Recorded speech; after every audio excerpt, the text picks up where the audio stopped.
Hello everyone, this is Urvi and I welcome you to the first video of our C++ DSA course. ये video आपके coding journey का पहला step है and I'm so excited कि हम ये साथ में कर पा रहे हैं। तो स्टार्ट करते हैं बिना कोई टाइम वेस्ट करे। सबसे पहले आई लेट यू नो कि आज की वीडियो में हम क्या क्या डिस्कस करने वाले हैं। सबसे पहले हम डिस्कस करेंगे कि प्रोग्रामिंग है क्या और इसको करते क्यों है। तभी हमें समझ में आएगा कि हमारा टाइम तो यहाँ पे वेस्ट नहीं हो रहा है, क्या करनी भी चाहिए ये या नहीं। उसके बाद हम डिस्कस करेंगे कि क्या प्रोग्रामिंग लैंग्वेजेस होती हैं, उनके डिफरेंट टाइप्स, एंड जो प्रोग्रामिंग लैंग्वेज हम सीखने वाले हैं इस कोर्स में C++, उसके बारे में कुछ चीज़ें डिस्कस करेंगे। ठीक है, सबसे पहले प्रोग्रामिंग है क्या, तो इसको मैं एक एग्जाम्पल के थ्रू समझाना चाहती हूँ आपको। सपोज मेरे को अपने भाई से चाय बनवानी है, जिसको चाय बनानी नहीं आती है, तो मुझे उसको कुछ इंस्ट्रक्शंस देने पड़ेंगे ऑर्डर में कि ये करो, चाय बन जाएगी।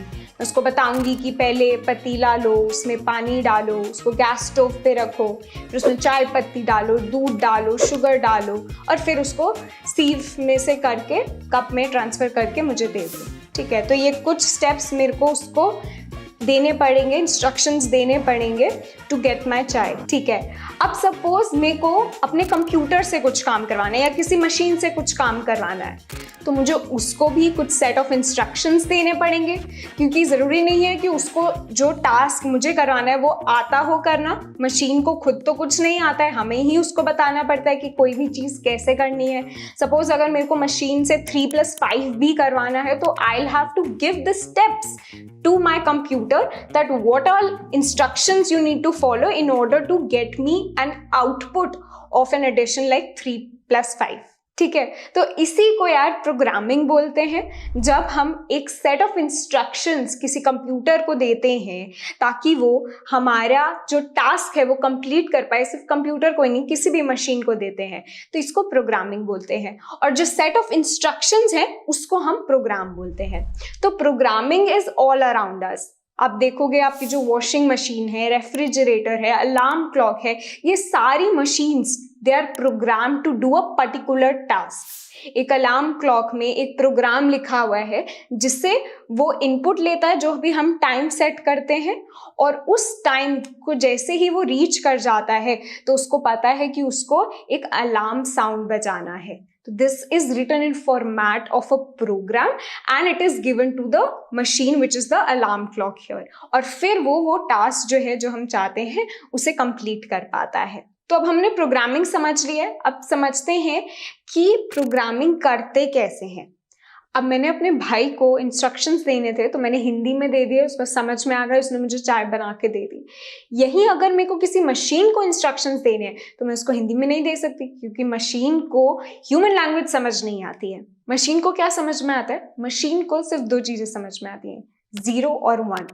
मशीन को ABCD 1 2 3 4 कुछ नहीं समझ में आता। ठीक है, उसको सिर्फ 0 और 1 समझ में आता है। 0 का मतलब लो वोल्टेज या फिर नो करंट पासिंग, एंड 1 का मतलब हाई वोल्टेज या current passing through the circuit. तो ये जो 0 और 1 की लैंग्वेज होती है इसको बोलते हैं machine level language. Machine level language is a low level language. Low level languages वो होती हैं जो हार्डवेयर समझ पाता है।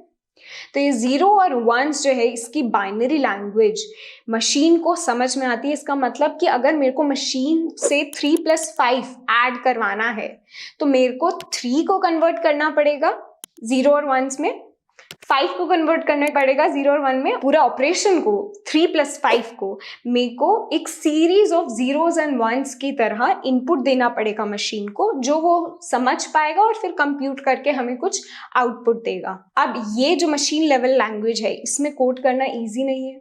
क्यों? क्योंकि 3+5 तो फिर भी ईजी है, काफ़ी कॉम्प्लेक्स कॉम्पिटिशन्स करनी पड़ती है हमें। हर चीज़ को हमें 0 और 1 में अगर कन्वर्ट करना पड़ा, that is a very tedious task and that is a very prone to error task. दूसरा चीज़ जो हमारा मशीन लेवल लैंग्वेज का जो हम कोड लिखते हैं उसको बोलते हैं मशीन कोड। तो मशीन कोड एक मशीन के लिए स्पेसिफिक होता है। तो अगर मैंने अपनी मशीन के लिए कोड लिखा है तो वो आपकी मशीन पे नहीं चलेगा। तो अब हमारी आती है assembly level language. Assembly level language are also low level languages जो हार्डवेयर समझ पाता है, बट यहाँ पे हम 0 और 1 में डील नहीं कर रहे होते। यहाँ पे every line of text of code corresponds to a single machine instruction. तो 3+5 के लिए मैं इंस्ट्रक्शन दूंगी add 3,5। एड यहाँ पे एक मिनेमोनिक है जो कि एक मशीन इंस्ट्रक्शन के कॉरेस्पॉन्डिंग है, and the machine will understand that it needs to add 3+5 and compute the result for us. तो असेंबली लैंग्वेज में हमारा जो एरर होने का चांसेस होता है वो कम हो जाता है, ये ज़्यादा easy to understand and read है। बट अगेन असेंबली लैंग्वेज भी किसी पर्टिकुलर कंप्यूटर आर्किटेक्चर या फिर किसी पर्टिकुलर ऑपरेटिंग सिस्टम के लिए स्पेसिफिक होती है। Again this is not portable. तो अब तीसरा हमारा आता है high level languages. High level languages are more near to the human languages. तो हमारे लिए ये easy to write and read and understand हो जाती है। यहाँ पे इंग्लिश वर्ड्स का इस्तेमाल हो रहा होता है एंड ये लैंग्वेज मशीन डायरेक्टली नहीं समझ पाती, तो हम यूज करते हैं कंपाइलर का या इंटरप्रेटर का जो हमारे हाई लेवल लैंग्वेज को मशीन कोड में कन्वर्ट करता है, and then the machine is able to understand it. तो ये सारी लैंग्वेजेस जो आप सुनते हैं C++, जावा, पाइथन, ये सब हमारी हाई लेवल लैंग्वेजेस हैं। तो हमने लो लेवल और हाई लेवल लैंग्वेजेस का कॉन्सेप्ट समझ लिया। अब हाई लेवल लैंग्वेजेस 3 तरह की होती हैं, procedural, functional and object oriented. Procedural languages में हमारा कोड जो है वो एक सेट ऑफ प्रोसीजर्स के फॉर्म में लिखा जाता है जो कि एग्जीक्यूट होता है इन अ स्ट्रक्चर्ड या फिर एक सीरियल ऑर्डर में। तो यहाँ पे जो प्रोसीजर्स हैं इनको सब रूटीन्स या फंक्शंस भी बोला जाता है जो कि एग्जीक्यूट होते हैं जब इनको कॉल किया जाता है कोड में। कुछ examples of procedural languages are C, basic, Pascal etcetera. Second type is functional. Functional languages में हमारा कोड जो है वो फंक्शंस के फॉर्म में लिखा जाता है। Second type is functional. Functional languages में हम फंक्शंस का यूज करते हैं। फंक्शंस क्या होता है, बेसिकली हम कुछ सेट ऑफ इंस्ट्रक्शंस को कंबाइन कर देते हैं और उसको एज फंक्शन के फॉर्म में लिख देते हैं। यहाँ पे ये फंक्शन कुछ स्पेसिफिक टास्क कर रहा होता है, जैसे कि हमने एडिशन के लिए एक अलग फंक्शन बना दिया, सब्ट्रैक्शन के लिए एक अलग फंक्शन बना दिया, और अगर मेरे को अपने डेटा पे ये ऑपरेशंस बार बार करवाने हैं तो मुझे इनका कोड दोबारा नहीं लिखना पड़ेगा। I just have to call these functions on my data and they will give me the result. अब यहाँ पे जो फंक्शंस होते हैं ये कुछ इनपुट लेते हैं जिनको बोलते हैं हम पैरामीटर्स। तो अगर मुझे अपने कोड में 3+5 करवाना है तो मैं एडिशन वाला जो फंक्शन है उसको कॉल करूंगी और उसमें पास करूंगी अपने 2 इनपुट्स, क्या, 3 और 5, और इन 2 नंबर्स पे वो मेरे को एडिशन करके कंप्यूट करके रिजल्ट दे देगा। तो ये हो गई हमारी फंक्शनल लैंग्वेजेस। ये तब यूज होती हैं जहाँ पे हमें सेम सेट ऑफ डेटा पे काफी सारे ऑपरेशंस करने हो, एंड यूजुअली यहाँ पे जो ऑर्डर ऑफ एग्जीक्यूशन होता है इट्स नॉर्मली नॉट डिफाइंड। कुछ examples of functional languages are Python and JavaScript. Third type is object oriented programming. यहाँ पे हम फंक्शंस का यूज नहीं कर रहे होते बल्कि हम ऑब्जेक्ट्स एंड क्लासेस का यूज कर रहे होते हैं। Objects represent a real life entity and classes को आप ये समझिए कि it's a user defined prototype जिससे हम कुछ similar objects create कर सकते हैं। ठीक है, similar in the form word कि जो प्रोटोटाइप हमने बनाया है क्लास का उसकी कुछ प्रॉपर्टीज, कुछ एट्रीब्यूट्स, कुछ मेथड्स हम डिफाइन कर सकते हैं, और वो जो सारी प्रॉपर्टीज, एट्रीब्यूट्स, मेथड्स होंगी वो सारे ऑब्जेक्ट्स में होंगी।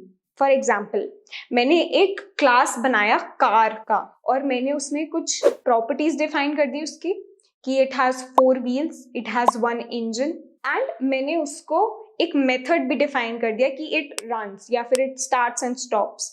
तो अब इस क्लास से मैं कुछ सकती हूँ, जैसे कि मैंने टाइप्स ऑफ कार्स हैं वो बना दिए, सेडान, हैचबैक, एसयूवीज, ये 3 मेरे ऑब्जेक्ट्स हो गए। अब ये all of these objects will have the attributes and the methods जो मेरी क्लास कार्स के हैं। ठीक है, तो मुझे दोबारा वो एट्रीब्यूट सारे ऑब्जेक्ट्स के लिए डिफाइन नहीं करना पड़ेगा। तो ऑब्जेक्ट ओरिएंटेड प्रोग्रामिंग में हमारा कोड जो है उसकी रीयूजेबिलिटी बहुत ज़्यादा बढ़ जाती है। एंड इसको हम काफ़ी डिटेल में आगे वाले लेक्चर्स में डिस्कस कर रहे होंगे, क्योंकि C++ is an object oriented programming language.